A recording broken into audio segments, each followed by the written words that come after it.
you have basically to master two primary skills. You must know how to select and connect. Those are the skills of relationship. Selection and connection. And you've got to find a way to constantly improve the amount of joy, passion, nourishment that's happening within you and the person you're in relationship in. If you want to have not just a lover, a husband, a wife, a boyfriend, a girlfriend, whatever your language is, if you want more than that, you want a raving fan. A raving fan is somebody, if you were going to use a business metaphor, since there's so many business owners in the room, satisfies customers, leave. I'll say it again. Satisfies customers, leave. If they get a much better deal, much better opportunity, they'll leave. But a raving fan customer never leaves. And I'll give you a good metaphor in business. Apple Computers did everything it could do to screw up, and upset their customer base years ago, didn't they? In fact, they almost went under. They didn't make enough software. And a lot of companies and people that were Apple lovers. Now, people who use Microsoft, those individuals, how do you feel? Who uses Microsoft products and services? Great. And give me an emotional sound for how you feel about that company. Who here uses Apple products and services? And I didn't even have to ask them to make a sound. Did you notice that? Make the sound Apple products. How do you feel about Apple as a company? Now, it's only, 10% of the room, but almost everybody booed for Microsoft, which has the dominant marketplace, and they cheer for Apple. And the difference is, people who use Apple are raving fans. Your goal in a relationship, above all else, is you want to make sure that you make this person who's in your life your raving fan. And there's only one way to do that. Worship them, not just love them.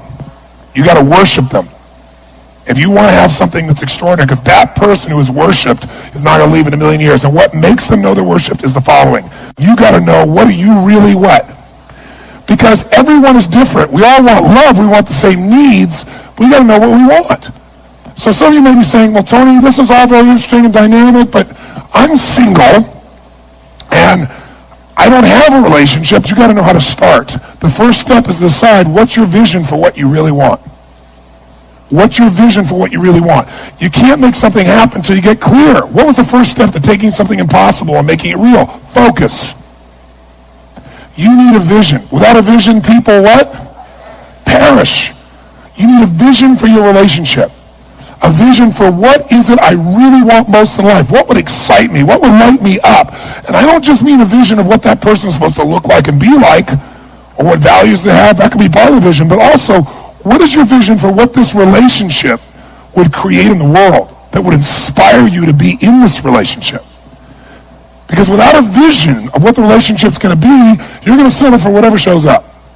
All you got to do is get a vision that is so compelling to you, so exciting and so clear that you get so much emotion, you'll figure a way to make it happen. And you might say, but I'm already in a relationship. Well, remember I said the two skills you gotta have is select and connect? The first and most important selection you're gonna make in your life, well, I'll tell you this first. 95% of the happiness you're gonna have in life is gonna come from who you select as your partner. So we're gonna get absolutely clear about what is it you really want, because it's impossible to get there otherwise. I'll tell you what helped me, and this will be if you're brand new and you're single. The best way to do this is you sit down and you write down every single thing on earth you could ever want in the ultimate partner in life, your ultimate mate, your ultimate lover.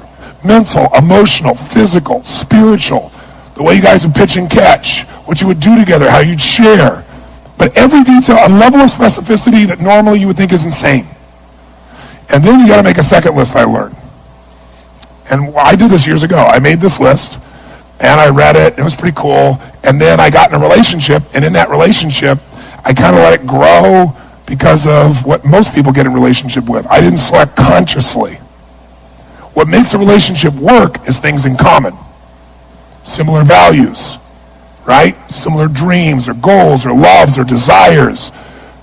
What makes a relationship work is having things in common, because what that gives you is the emotion of certainty that allows you to open up and connect.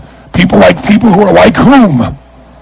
Themselves. So you like this person, And you have certainty about this person. You have connection with this person because you have a connection through interests or values. And you have certainty because, hey, they're like me. So what makes a relationship work is things in common. What makes a relationship passionate is uncertainty, not knowing, and differences. This is the critical understanding. Can you have both in a relationship simultaneously? Yes or no? Yes, but most people pursue one aspect of their needs, like in the beginning they want the variety and the uncertainty and the excitement that comes with that. And this person's so different than me, and so it excites me because I'm quiet and they're loud and intense and playful. And then they get around and they go, I want this forever, and they try to get a hold of this person and very often try to control them. And then what they want to do is get this place of connection, but also control, certainty. And they try to make their spouse, their boyfriend, their girlfriend, their husband, their wife like them. All their being loud before was exciting. Now it's loud. That they were doing in the very beginning. But now you're irritated by it. And if you reinforce somebody or you punish them for being a certain way and try to make them like you, you will have a great friend and no passion. And they'll never go back to the way they were because they don't want to lose love, or they've been rejected so much, they don't want to be in that place. They start to protect themselves. There's a way to have both. It's learning how to honor those differences and enjoy those differences. Now, some of those you already honor and enjoy, but if you're going to honor and enjoy them in some areas are inconvenient. You don't like them. But you got to learn to love what you didn't like. So, but are there some things that are so different than you that they would destroy a relationship? Yes, like you have certain values that are the core of who you are, and if somebody has the opposite, it'd be pretty hard for you to really sustain a quality relationship. So the place to start, you make your list of everything you want. Then you make your list of everything, and the second list is really critical. Everything that you must not have in a relationship. Not should not. There's lots of things you prefer not to have, but must not have. By the way, you can get everything you want in a relationship and get 2 or 3 things you must never have, and it'll destroy it. And I'm going to show you that process. Because even if you're not in a relationship, how many would like to have a way to evaluate whether or not this is the right relationship or not for me? And it saved my life to have the ability to do that. But I'll tell you the first thing I did, I thought everything in my life that I've ever created, I went back and did what I asked you to do. What did I create that was impossible? How did I do that? And I began to think about it. I always started by focusing on what I wanted, not where I was. Isn't that true? Only focus on what you want to create. So I said, okay, what am I committed as a soul to have in a relationship with a woman? What do I want in that relationship? And then what can I not have? I made these lists, and I wrote it for about 9 or 10 pages. Maybe by the time I was done with a mix-up list, I might end up with 12. But I'm talking about details, ridiculous details. And then, interestingly, as I read that, I knew what I had to do because I could look at that list, and I did one more thing. I wrote what I must have in a relationship, mental, emotional, physical, spiritual, everything. What I must not have in a relationship with a woman. And then my third one was, what kind of man would I have to be to attract that quality of woman? Instead of saying, how come I don't have this person? Because if you focus on the outside, it'll always be screwed up because you'll always blame somebody else. So I went, okay, clarity first. What do I need? What am I committed to? What do I want? And clarity, what must I be for that type of person to be in my life? How many follow these steps?